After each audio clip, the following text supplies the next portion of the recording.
I evo stigo je 1. april i vreme da na civilna vozila vraćamo letnje gume, jer zima je nadamo se prošla, ali kao što vidite postoji jedan problem.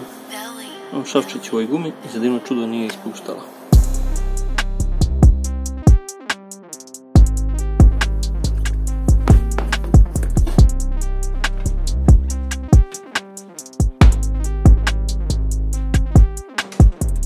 Znači ovaj vid krpljenja gume ili ti popularnije čepovanje treba da bude jako prosto sa jednim ovakvim setom i jedino od alata što nam od toga treba ti su klešta da izvadimo šaf i skalper da posle isečemo višak ove gume.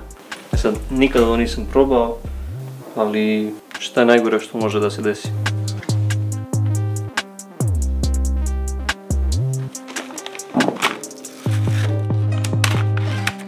Cilj ovog poduhvata bi bio da jednu od ovih gumica uguramo na mjesto gdje se trenutno onaj šavčić nalazi. To ćemo uraditi uz pomoć ove ručke.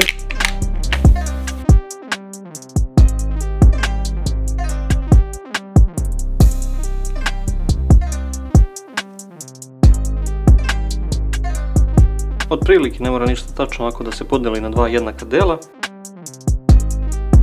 Ali pre nego što to uradimo, ova druga ručka sa vrhom poput burgije će nam služiti samo da lepo očistimo rupu kako bi se sve to lepo zalepilo.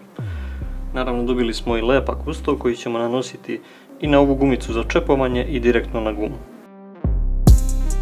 U slučaju da imate kompresor pri ruci možete i da ispustite vazduh iz gume, mada to u ovom slučaju neću raditi, čisto da simuliram da se ovo desilo negdje usput, tipa na autoputu.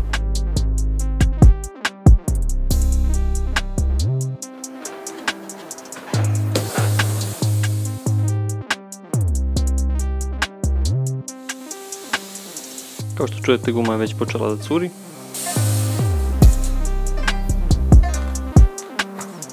To curenje smo sprečili sa ovom ručkom i sad ćemo brzim pokretima da očistimo tu rupu i da dodajemo pomalo lepka.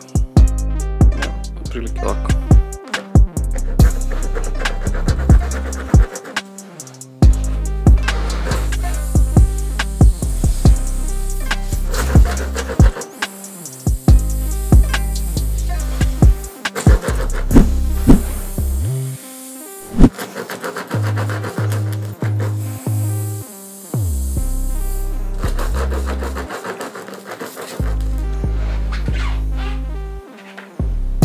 Također i na ovu gumicu za čepovanje ćemo da nalijemo dosta lepka.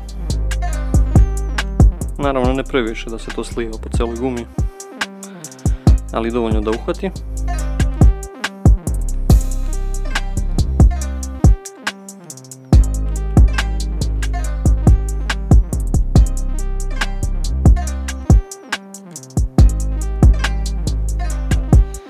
I sad je cilj da brzo izvadimo ovu ručku i ubacimo ovu drugu, ali da gumica prođe unutra u gumu.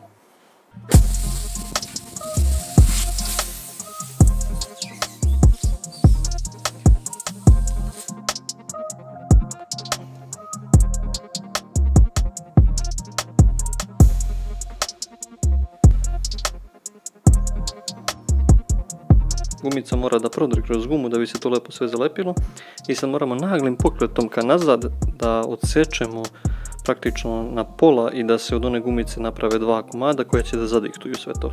Znači nagli pokret ka spolje. Koliko mi se čini ovo radi.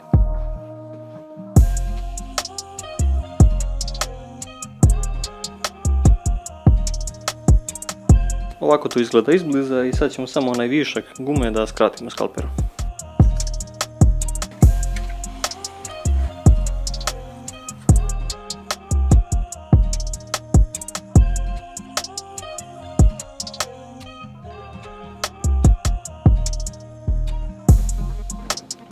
Za prvo čepovanje u životu i nije toliko loše. Možemo da prstamo malo sa sredstvom za stakla ili vodom, sapunicom, bilo čime, samo da vidimo da li curi.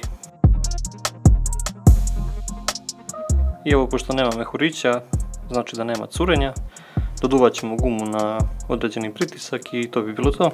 Možemo da montiramo na auto.